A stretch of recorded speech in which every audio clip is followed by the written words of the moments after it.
Pernah nggak sih kalian ngelihat orang yang tadinya terkenal, tokoh besar, tiba-tiba dihujat habis-habisan oleh netizen cuma gara-gara satu kalimat aja?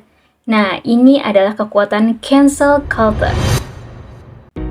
Halo, nama saya Kharinsa Febrianti, jurusan Komunikasi dan Penyiaran Islam UIN Syibir Syekh Nurjati, Cirebon.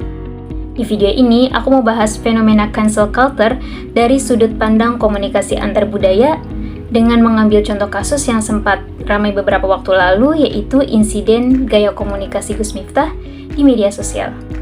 Iya, estes, cangkeme iki lho.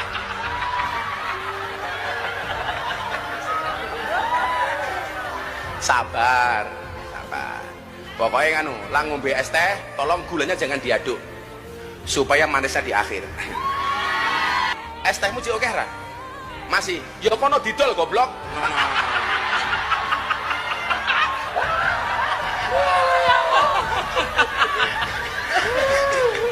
Dolen dhisik, engko larong payu wis takdir.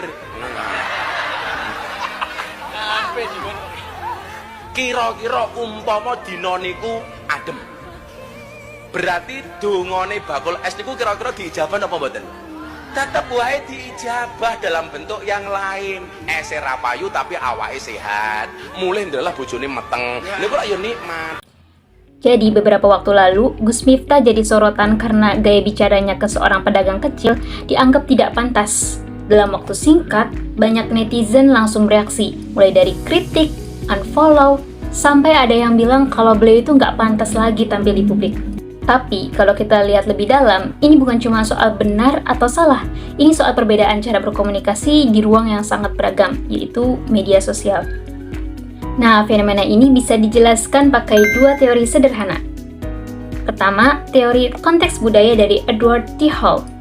Gus Miftah terbiasa dengan gaya komunikasi yang akrab, santai, dan penuh candaan.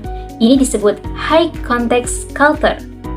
Di lingkungan dekatnya Gus Miftah, ini mungkin hal yang wajar-wajar aja, tapi di sosial media, audiensnya luas banget. Beda daerah, beda budaya, bahkan beda negara. Ini disebut low context. Akhirnya, candaan yang maksudnya akrab malah dianggap kasar karena orang lain nggak ngerti konteksnya.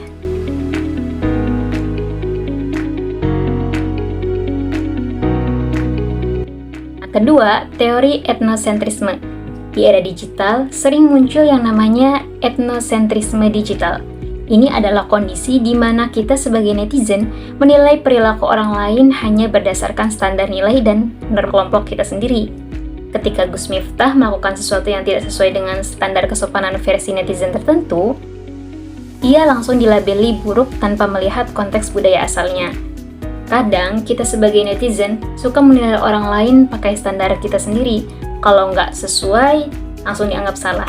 Padahal bisa jadi itu cuma perbedaan budaya aja.